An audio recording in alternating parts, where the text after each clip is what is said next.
இன்னைக்கு சப்ளிமெண்ட்ரியில் காலமேக புலவர் பாடின பாட்டு. காலமேக புலவர் வந்து அதான் சிதம்பரத்தில் ஈஸ்வரனை பாடின பாட்டு. அதாவது என்னன்னா, வில்லால் அடிக்க, செருப்பால் உதைக்க, வெகுண்டொருவன் கல்லால் எரிய, பிறம்பால் அடிக்க, காசினியில், காசினின்றது வந்து பூமி, காசினியில் அல்லார் பொழில் அல்லார் பொழில் தில்லை அம்பலவானருக்கு ஓர் அன்னை பிதா இல்லாத தாழ்வு அல்லவோ இங்கனம் எளிதானதுவே அப்படின்னு சொல்றாரு. இந்த இடத்துல என்னன்னா,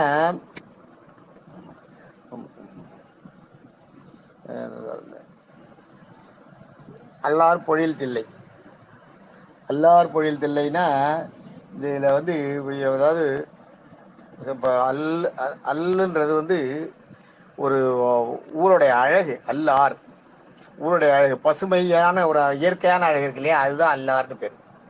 அல்லார் பொழில் தில்லை, அந்த மாதிரி ஒரு அழகு பொழியிற தில்லையா.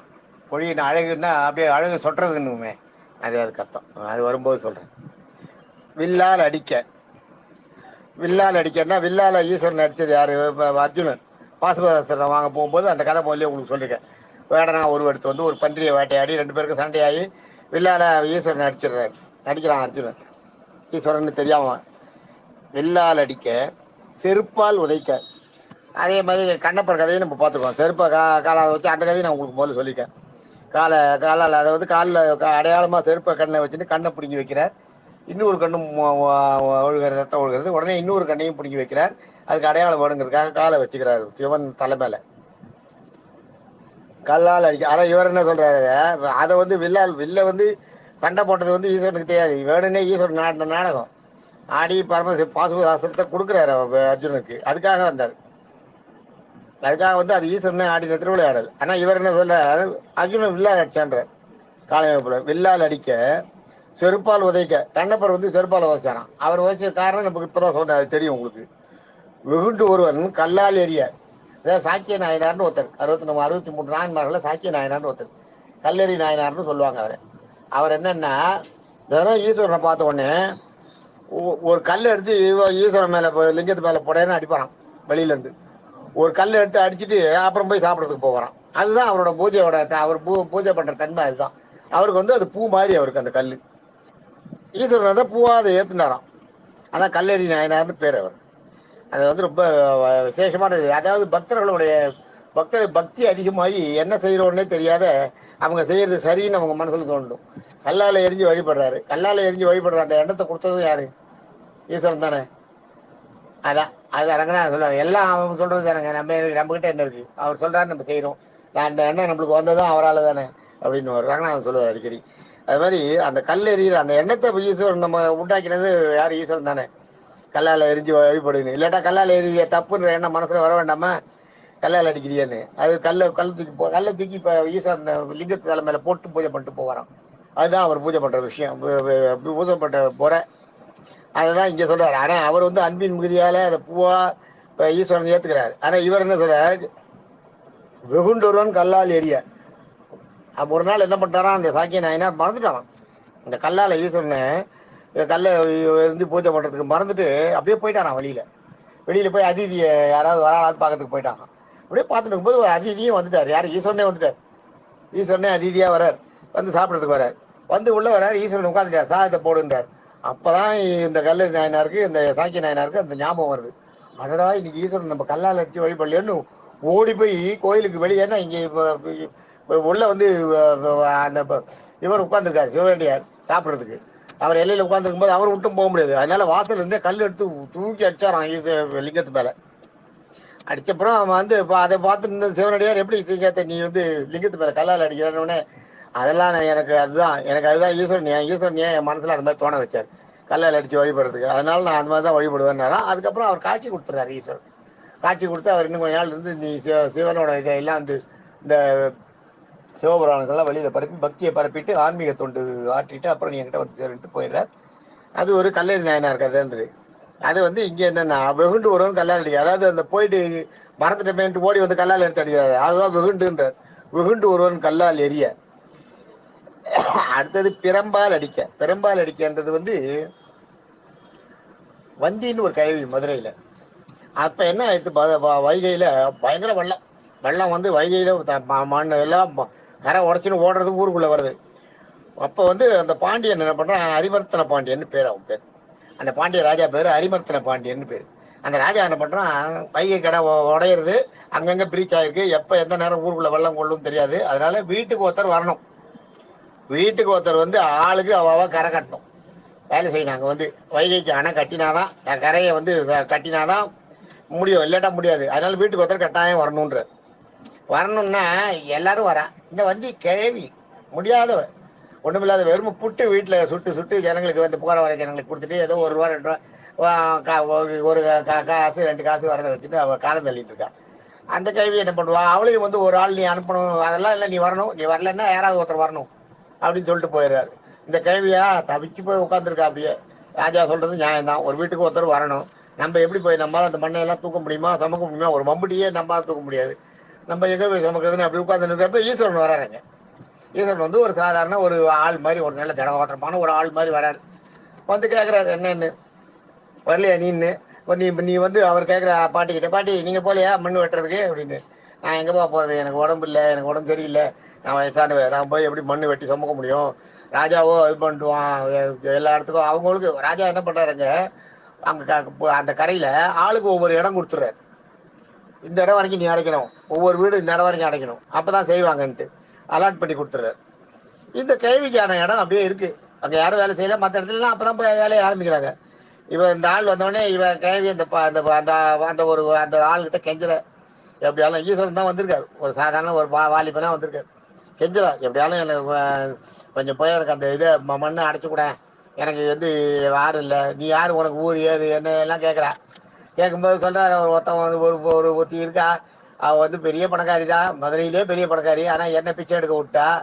யார், பார்வதி சொல்லு. என்ன பிச்சை எடுக்க, பிச்சை எடுத்தா ஈஸ்வரன் பிச்சை எடுத்தார் இல்லையா, அதை ஒரு புள்ள வந்து இவ்வளோ பெருசு வயிறு தொந்தி, அவனால் ஒன்றும் பண்ண முடியாது. அதனால அதை ரெண்டாவது அவனை எல்லாரும் அவங்கவுங்க வீட்டுக்கு கூப்பிடுவாங்க, அவன் அங்கங்கே போயிடுவான், அவனும் ஒன்றும் எனக்கு பிரயோஜனம் இல்லை. இன்னொரு புள்ள கோச்சிட்டு போய் மலை மேலே உட்காந்துருக்கான். அதனால நான் எப்படி சுற்றிட்டு இருக்கேன், யாராவது ஏதாவது கொடுத்தா சாப்பிடுவேன், சரி நான் அப்படின்னு சொல்கிறேன். சொல்லும்போது என்கிட்ட புட்டு இருக்குது, புட்டு செஞ்சு விற்கிறவனா, இன்னைக்கு நான் உனக்கு புட்டு தரேன், 2 புட்டு தரேன், இதை சாப்பிட்டுட்டு போய் எனக்காக கொஞ்சம் அந்த கரையை கட்டிட்டு வந்துடுவேன், இல்லைடா ராஜா வந்து எனக்கு இப்போ தண்டனை கொடுத்துருவான், அரசோட இதுக்கு ஆகிடக்கூடாது, ஆக்ஞை ஆகிடக்கூடாது, அரசனோட தண்டனைக்கு கோவத்துக்கு ஆளாகிடக்கூடாது, கொஞ்சம் போய் பண்ணிட்டு வந்துரு, எனக்குன்னு கொடுத்துருக்க அந்த ஏரியாவை நீ அடைச்சிட்டு வந்துரு. ரெண்டாவது அது நியாயமும் இல்லை, ஊரே திரண்டு போய் வேலை செய்யும் போது நான் மட்டும் எனக்குன்னு கொடுத்த அரசு பணி செய்யலைன்னா அது சரியா இருக்காது. அதுவும் சொல்கிறேன், சொல்லி போக சொல்கிறேன். இந்த அரிமர்த்தன பாண்டியனை அனுப்புகிறேன். அரிமர்த்தன பாண்டியன் தான் அங்கே கரையில் நின்று பார்த்துருக்கான் எல்லாரையும். எல்லாரும் அவ முறமாக இருக்கிற செடி கொடி தழை வைக்கப்பிரி அதையெல்லாம் போட்டு அது மேலே மண்ணை கொட்டி கொட்டி அப்போ தான் கரை கட்டுறது அப்போ தான் கட்டுவாங்க. அது மாதிரி கொட்டி கொட்டி அந்த மண் கரைச்சின்னு போகாமல் இருக்கிறதுக்காக மண்ணை கொட்டி வைக்கப்பிரி தழையெல்லாம் போட்டு அது மேலே மண்ணை கொட்டி அவங்களுக்குன்னு கொடுத்த இடத்த கொஞ்சம் இடத்த அப்படி அப்படியே பண்ணிட்டு இருக்காங்க. இவன் நல்லா புட்டை சாப்பிட்டு கரையில் போய் படுத்துன்னு தூங்கிட்டு இருக்கார் இந்த ஆள், ஈஸ்வரன் தான் வந்தவர்.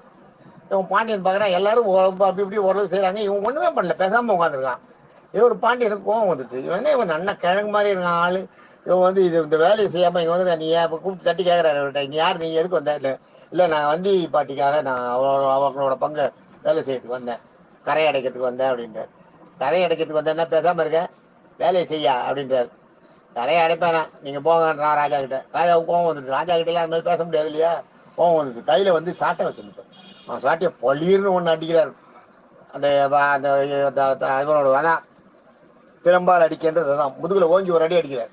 அடிக்க உடனே அடி விழுறது, அடி அவருக்கு அந்த ஆளுக்கு மட்டும் விழல, வேலை செய்ய வந்த ஆளுக்கு மட்டும் விழல, அங்கே வேலை செஞ்சவங்க அத்தனை பேருக்கும், ஊரில் உலகத்தில் இருக்கிற எல்லாருக்கும், அண்டசராசத்தில் அத்தனைக்கும், மிருகங்களுக்கும். மிருகங்கள்லாம் கத்திட்டான், நாய் எலி பூனை எல்லாம் வீல்னு கத்திட்டான் இந்த அடி விழுந்த உடனே. கத்தினது இல்லை, அதை கூட இந்த அரசனால உணர முடியல, ஏன்னா அவன் முதுகுலையும் ஓங்கி ஒன்று ஊழ்ந்துருக்கான். முதல்ல வலிச்சிடும் யார் என்ன அடிச்சதுன்னு யோசனை பண்ணானா பாண்டியனுக்கு ஒன்றும் புரியல, பக்கத்தில் யாருமே இல்லை. அப்புறம் மெதுவாக போய் சட்டையை வந்து பார்த்தா அப்படியே முழுதுல பட்டையா வீங்கிருக்கான், இந்த சாட்டையால் அடிச்சது. ஒன்றுமே புரியல அவருக்கு. உடனே என்ன ஆச்சு, எப்படி இது மாதிரி ஆச்சுன்னு திணறார். உடனே இவன் என்ன பண்ணுறான், அந்த அடி வாங்கின உடனே ராஜா, ஐயா ராஜா வலிக்குது ராஜா, அரிமர்த்தன பாண்டியன் அடிச்ச உடனே வலிக்குது ராஜா, நான் தண்டு மண்ணை கட்டிடுறேன் அப்படின்ட்டு ஒரு கூட மண்ணை கொண்டு போய் எடுத்து கொண்டு போய் அந்த அந்த அந்த வழியில் கொட்டினாரான். இந்த வந்தி பாட்டி வெளியில உட்காந்து பார்த்துட்டு இருக்கா. ஆனா இந்த வந்தி பாட்டிக்கு மட்டும் அடி போயல, ஞாபகம் வச்சுக்கோ. வந்தி பாட்டியை தவிர மீதி அத்தனை பேருக்கு அடி விழுந்தது, ஈஸ்வரனுக்கு அடி விழுந்தது, ராஜாவுக்கு அடி விழுந்தது. வந்தி பாட்டிக்கு மட்டும் முதுகுல. அதான் ஈஸ்வரன் வந்து தன்னை விட அவனுடைய பக்தர்களுக்கு வந்து நிறைய நல்லது செய்வான், அவங்கள காப்பாற்றுவான். அதான் ஆபத்து அந்த வந்தது. அதான் நேரத்துக்கு நம்மளுக்கு வந்து ஈஸ்வரன் வந்து ரட்சிக்கிறதுன்றது. அதான் பார்த்த உடனே ஒரு கூட மண்ணை சொந்த போய் ராஜா அடிச்ச உடனே, ஐயா ராஜா வலிக்குது ராஜா, நான் கொண்டு கொட்டுறேன் வேலை செய்யறேன், இதோ படிச்சேன் அதை படிச்சேன்னு ஒரு கூட மண்ணை கொண்டு போய் அந்த உடம்புல கொட்டினாரான். கொட்டின உடனே உடம்பு அப்படியே மூடி போச்சோம் அந்த இடம். இவரது மட்டும் இல்ல, மீதி வேலை செஞ்சவங்க எல்லா இடமும் அடைஞ்சு போச்சான். அப்படியே அடைஞ்சு நல்ல கிளீன வைகையில தண்ணி போதான். ராஜா பார்த்தாராம், ஆஹா ஏதோ இங்க இருக்கு, இவங்ககிட்ட ஏதோ விசேஷம் இருக்கு, நம்ம தப்பு பண்ணிட்டோம், இவனை அடிச்ச உடனே நம்மளுக்கு முதுகுல வலிச்சுது, ஒரு கூட மண்ணை கொண்டா கரையெல்லாம் ரொம்ப போச்சு, ரெண்டாயிடுத்து அப்படின்னு உடனே அந்த ராஜா வந்து ரொம்ப பக்திமான். இந்த ஹரிமந்திர பாண்டியன் வந்து மதுரை சொக்கநாதர் தான் எப்பயுமே சொக்கநாதரை வேண்டி தினமும் காத்தால சொக்கநாதரை வேண்டி பாடல் பாடி சொக்கநாதரை வந்து சேவிச்சுட்டு தான் போவான். அவனுக்கு வந்து இந்த மண்ணு இந்த இது வைகை உடஞ்ச உடனே அவனுக்கு மனசாலதான் தாழல. ஊர் ஜனங்க அவசரப்படக்கூடாதுன்னு ரொம்ப மனசு வருத்தப்பட்டான். அதுக்காக தான் ஊர் ஜனங்க எல்லாரையும் வர வச்சான், வந்து எல்லாரையும் மன வச்சான். ஆக அவனும் ஒரு ஈஸ்வர பக்தன் தான். அவனுக்கு என்னன்னு தோடித்தோன்னு தெரியல, சாட்டையெல்லாம் கீழே வச்சுதான் கீழே இறங்கினான்.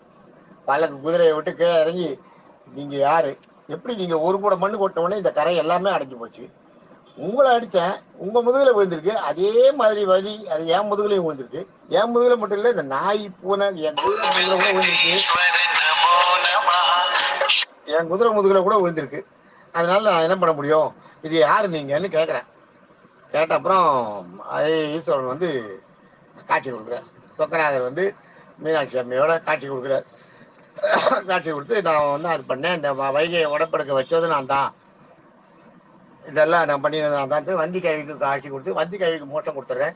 இந்த ஹரிமந்திர பாண்டியனுக்கு வந்து நீ என்ன எல்லாத்தையும், அவனும் வந்து ஒரு சிவபக்தன்றதுனால நீ எல்லா வாழ்க்கையெல்லாம் முடிச்சுட்டு நீ நிறைய பக்தி சேவை ஆன்மீகத்தை பரப்பிட்டு நீ என்கிட்ட வந்து சேரு அப்படின்னு காட்சி எழுதி கொடுத்துட்டு எல்லாருக்கும் அங்க வந்து எல்லா மதுரை ஜனங்களுக்கே காட்சி கொடுத்துட்டு போனாராம். இது கதை, வந்தி பாட்டியோட கதை இது. இதுதான் நான் ரொம்ப சுருக்கமா சொல்லிட்டேன். இது நிறைய இருக்கு. வந்தி அந்த பாடின பாட்டு, வந்தி பாடல வந்து அரசன் வந்து இவரை வந்து ஏன் நீ வேலை செய்யாம உட்காந்துருக்கேன்னு திட்டது, வந்தி பாட்டி இந்த ஈஸ்வரன் கிட்ட கெஞ்சினது, வந்தி பாட்டி கிட்ட ஈஸ்வரன் வந்து தன்னை அறிமுகம் பண்ணிக்கும் போது தான் புள்ள தான் பொண்ணு தான் புள்ள ரெண்டு புள்ள ஒய்ஃப் எல்லாம் அவளை பத்தின கதையெல்லாம் சொல்றது, ஊர்லயே பெரிய வீடு இருந்துதான்றது, ஆனா என்ன பிச்சை எடுக்க விட்டாருது, இதெல்லாம் ஒரு பாடலாவே இருக்கு. எனக்கு அது இப்ப சொன்னோம்னா நிறைய போயிடும், டைம் ஆயிடும். அது வந்து தனியா அதெல்லாம் அந்த இந்த கதைன்னு கரெக்டா பாட்டோட சொல்ல ஆரம்பிச்சோம்னா 3 மணி நேரம் ஆகும். அதனால நான் அதெல்லாம் இப்ப சொல்ல முடியல. அதனால இது இதுதான் ஆக்சுவலா வந்து பெரும்பால் அடிக்கன்றதுக்கு இதுதான் காரணம். பெரும்பால் அடிக்கன்றது அதுதான். காசினின்னா பூமி, எல்லார் பொழில் தில்லை, எல்லார் பொழில் தில்லைன்னா சும்மா மழையும் தண்ணியும் பயிரும் உயிரும் வளைஞ்சு பசுமையாக அப்படியே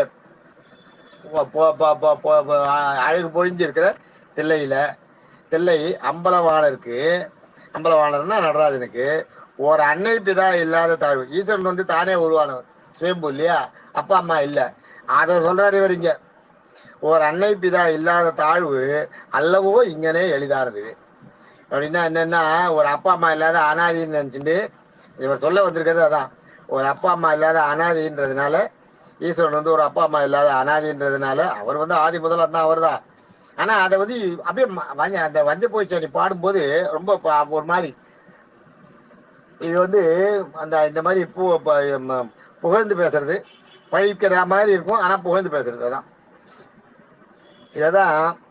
அதான் சொல்ற, ஒரு அப்பா அம்மா இல்லாத அனாதியா ஈஸ்வரன் இருக்காருன்றதுனால நீ அர்ஜுனன் வந்து வில்லால அடிச்சா, கண்ணப்பர் வந்து செருப்பால உதச்சார், ஒருத்தன் வந்து கல்லால லிங்கத்து மேல அடிச்சான், இன்னொருத்தன் வந்து பரம்பரை முதுகுலையே போட்டான். இதெல்லாம் நடந்தது என்னன்னா, உனக்கு ஒரு அப்பா அம்மா இல்லை, இதை மாதிரி பண்ண வேலையெல்லாம் ஏன் என் பிள்ளை இது மாதிரி பண்றாருலாம் கேட்கறதுக்கு ஆள் இல்லை, அதனால இது மாதிரி பண்ணிட்டா. அதான் இல்லாத ஒரு அன்னைக்கு தான் இல்லாத தாழ்வு அல்லவோ இங்கனே எளிதானவே.